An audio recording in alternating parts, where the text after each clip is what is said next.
Buenas tardes, mi nombre es Esteban Arámbula. Yo voy a hablar acerca de la introducción a la historia de la traducción.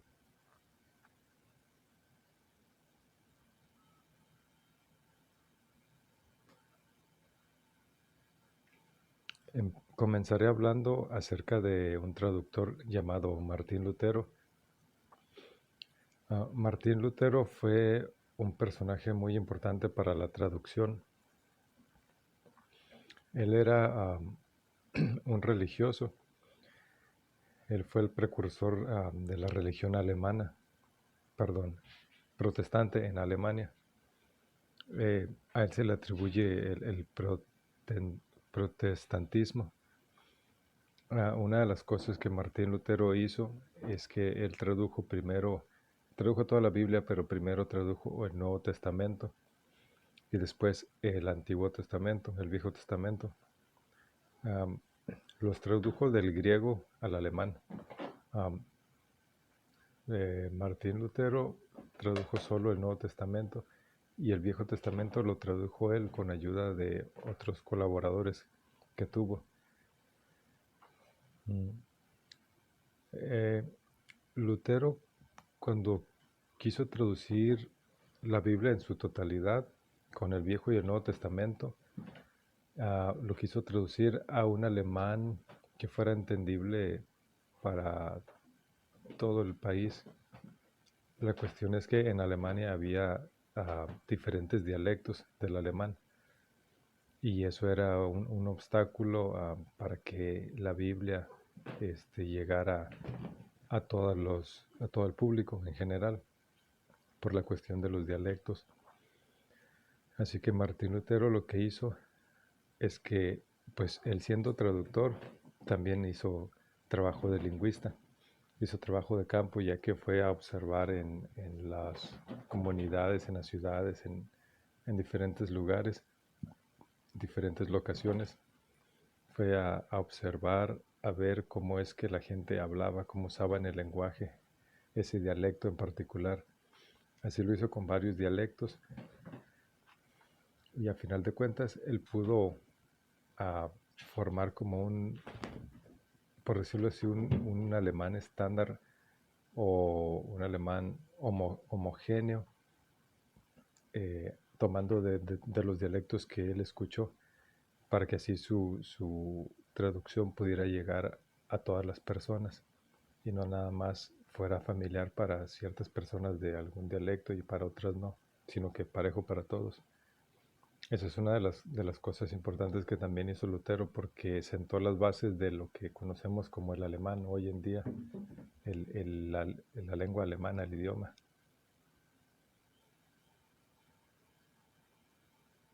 Voy a mencionar a continuación unos cuantos puntos relativos a su vida. Él nació en Eilsben el 10 de noviembre en Alemania. De hecho, ahí fue donde murió también, en ese mismo lugar. Donde nació fue también donde murió. Pero murió en 1546, el 18 de febrero. Volviendo un poco a lo de la Biblia, una de las curiosidades es que cuando él tradujo el Nuevo Testamento lo hizo solo, como comenté, y cuando tradujo el Viejo Testamento lo hizo con colaboradores. Pero aunque él ya había aprobado la traducción, de todas formas él siempre estuvo checándola. De hecho, hasta el día de su muerte, él siempre estuvo checando esa traducción de la Biblia, ya completa toda. Como lo comenté, él era un religioso y tuvo problemas con la iglesia porque él tenía una forma de ser muy crítica, un pensamiento muy crítico, y sumado a eso también tenía un conocimiento vasto de las escrituras. Así que por ende descubrió unas que otras discrepancias con la religión católica. Y de hecho le mandó una carta al Papa para exponiéndole sus sentimientos, su sentir, sus pensamientos y sus creencias y diciéndole ciertos puntos que él había descubierto que estaban mal en la religión. Por ejemplo, lo de comulgar,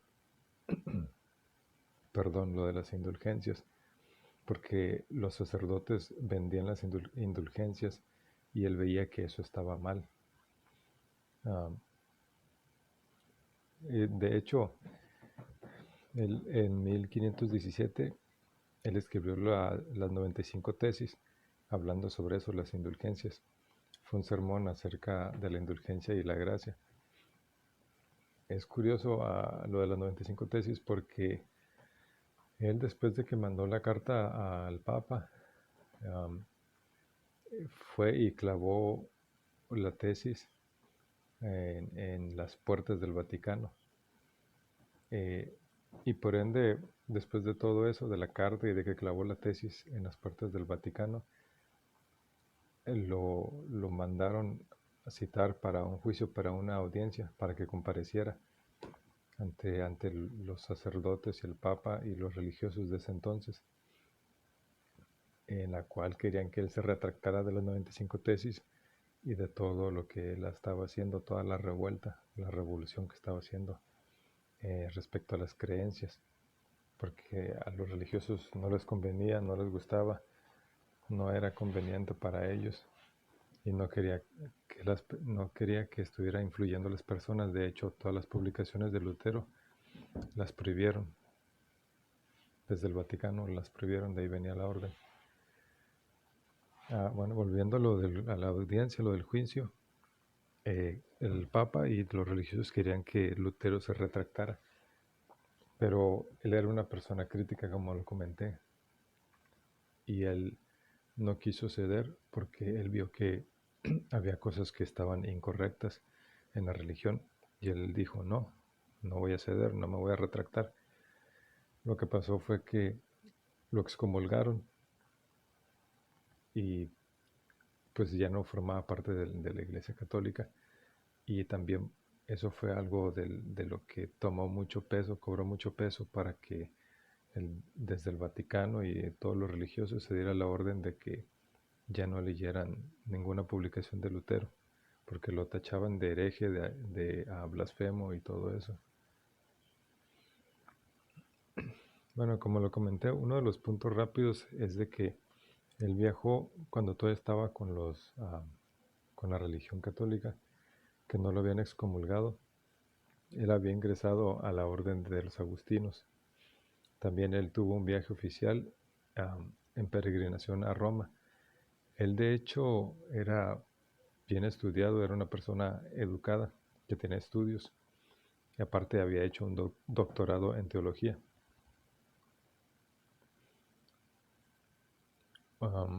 Él sacó varias obras. Una de ellas es una que se llama Una teología alemana, además de las 95 tesis y otras publicaciones que sacó. Esos son como puntos destacados del trayecto de su vida.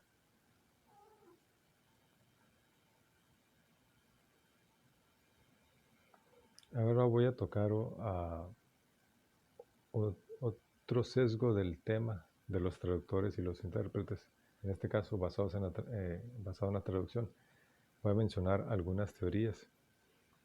Hubo varios personajes, pero voy a empezar con uno que se llama Etienne Dolet.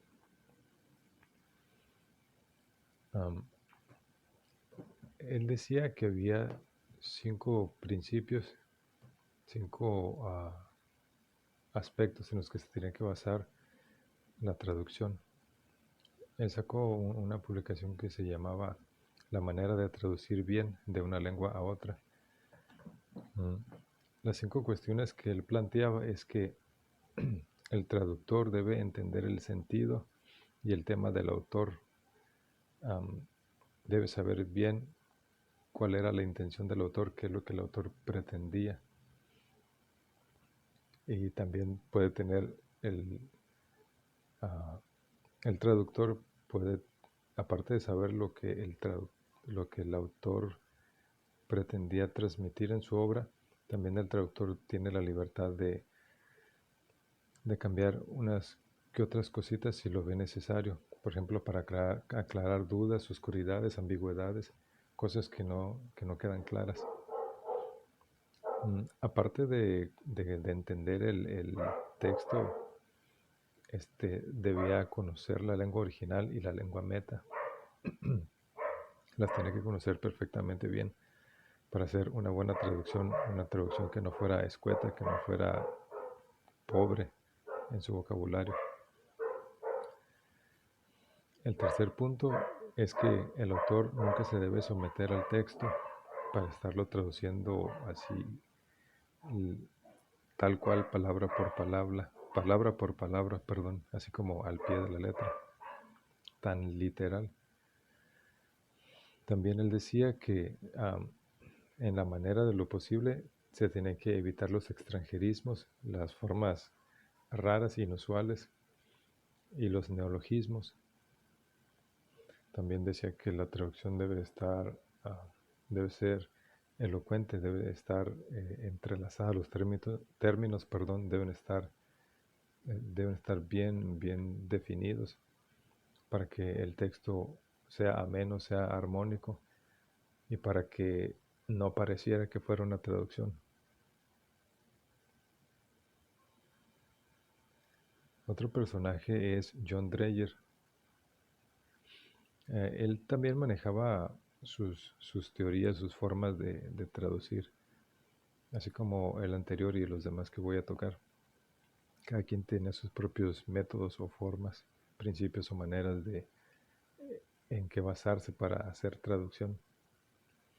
De hecho, muchos de esos son los que están como parámetro hoy en día todavía, siguen vigentes. Bueno, John Dreyer decía que la traducción se basa en la metáfrasis, perdón, la imitación y la paráfrasis.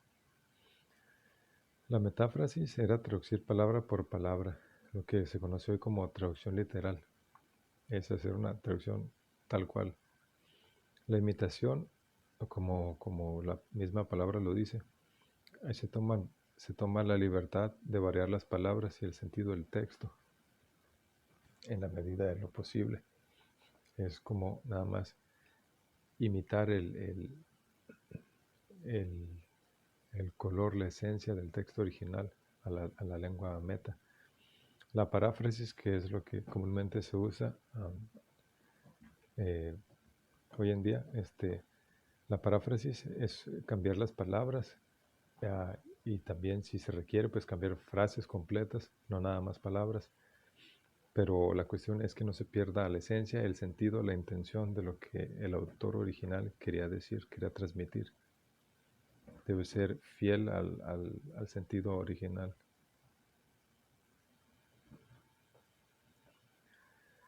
Otros dos personajes son Alexander Fraser Tyler y Friedrich. Alexander, él escribió un ensayo acerca de principios acerca de la traducción. Él decía que se tiene que hacer una transcripción completa de las ideas del texto original. Del texto base al texto meta se tienen que pasar completamente. Todas las ideas, sin omitir nada. También él decía que el estilo y la forma deben ser idénticos en los dos. No tienen que cambiarle de estilo al texto. Mencionaba también por último que el texto debe parecer como si el autor original lo hubiera escrito en la misma lengua meta, no nada más en su lengua, sino incluso en la meta. La traducción tiene que estar tan bien hecha que ni pareciera una traducción. O sea, que debe tener la misma naturalidad del texto original. Friedrich también sacaba sus teorías y métodos. Él escribió sobre los diferentes métodos de traducir. Él manejaba dos tipos básicamente: los textos comerciales y los textos académicos. En los textos académicos y artísticos, ahí se requería de creatividad. En los comerciales, era más, un poco más enfocado al comercio, lo formal, pero en los dos se requerían extranjerismos, incluso en los académicos y artísticos, extranjerizarlos todavía más.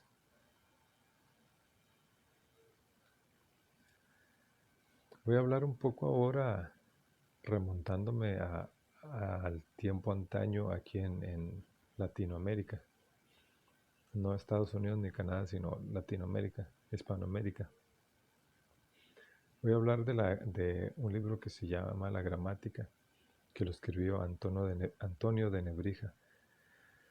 Ese libro de la gramática lo usaron los españoles para estandarizar la lengua española, para poder traducir de el español a las lenguas indígenas y viceversa, de las lenguas indígenas al español. Traducir palabras, en este caso del español a la lengua indígena, traducir sermones, porque regularmente lo que se hacía era pues evangelizar y traducir sermones, misas y todo texto y temática religiosa para para los nativos en América. Y lo que hacían de viceversa era de las palabras que escuchaban de los nativos, ellos las transcribían con el alfabeto latino, alfabeto latino al español.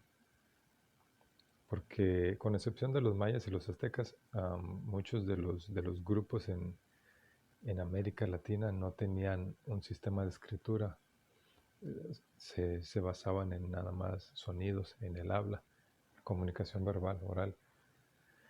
Y eso a la gramática les ayudó mucho para eso, para poder transcribir de una lengua a otra y también viceversa.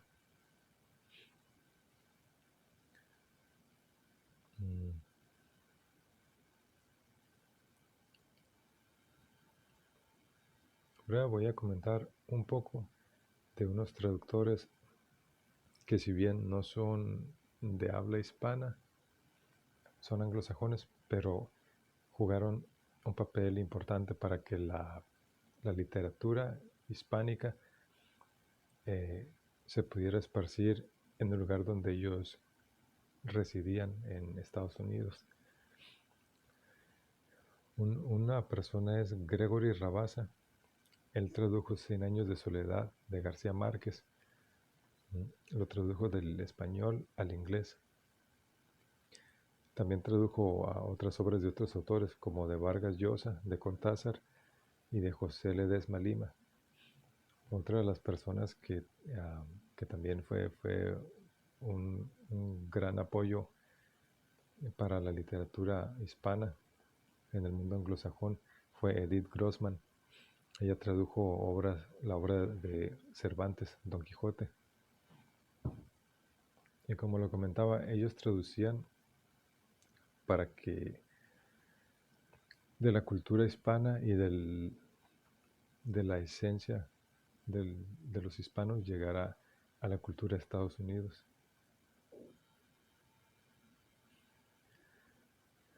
Voy a hablar un poco de más abajo en América, en Centroamérica. Costa Rica inició su actividad de traducción atrasados, porque hasta 1830 les llegó la imprenta y antes no pudieron traducir. Pero aún, aunque ya tuvieron la imprenta en el 1830, tardaron unos cuantos años, un par de años, en que pudieran agarrar vuelo, agarrar el trote en lo que era la actividad traductora. En América Latina había escritores que tenían que a veces fungir o trabajar, no trabajar, sino más bien hacerla de traductores, ya sea porque ellos querían, porque consideraban que una obra de ciertos colegas era importante y querían que se diseminara, se difundiera a otros lugares que no fueran de habla hispana, y también porque ellos consideraban como modelos a seguir a ciertos colegas. Por esa razón, y porque no había quien tradujera a las obras, así que ellos mismos voluntariamente se ofrecían y lo hacían. Más adelante voy a tocar un poco más ese tema. Ah, También en Centroamérica hay traducciones que tienen una antigüedad desde el siglo XVIII. Hay bosquejos, por ejemplo, el de la República de Costa Rica, de Felipe Molina, que son del siglo XX. También en Costa Rica se firmó un concordato entre ese país y el Papa Pío IX en 1852. Hay también una colección de tratados entre Costa Rica y otras naciones.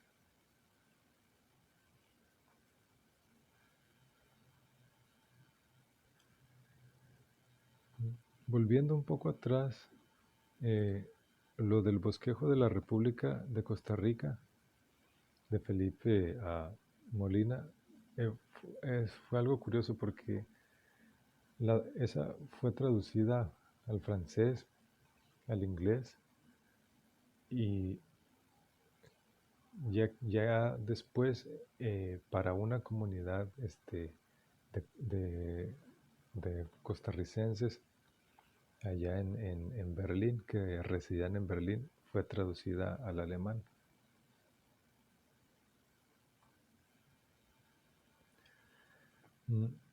Como lo mencioné hace un momento, había escritores que tenían que hacerla de traductores por necesidad o porque consideraban que ciertas obras necesitaban salir de sus contornos de habla hispana. Un ejemplo era, perdón, era un poeta bilingüe que se llama Salomón de la Selva.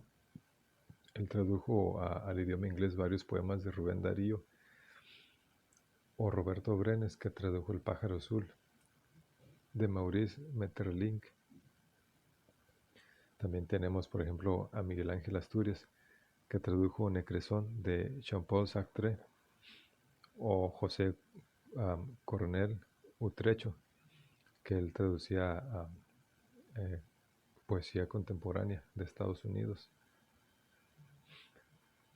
También tenemos a otros cuantos, por ejemplo, Joaquín Gutiérrez, él traducía obras de Shakespeare, o Augusto Monterroso, que trabajaba como traductor en México para el Fondo de Cultura Económica de México, o Faustino Chamorro, él tradujo Rusticatio Mexicana de Rafael Landívar. Estos son ejemplos de personajes que tuvieron que traducir por necesidad o por querer hacer que obras de otros colegas, compañeros que consideraban modelos salieran de sus contornos para enriquecer a otros países, a otro público. A veces se dice que el trabajo de traductor no tiene mucho futuro, porque no, como dicen por ahí, me han comentado, no se ve claro, pero en realidad el trabajo de traductor siempre ha tenido relevancia, ha tenido vigencia y la tendrá siempre.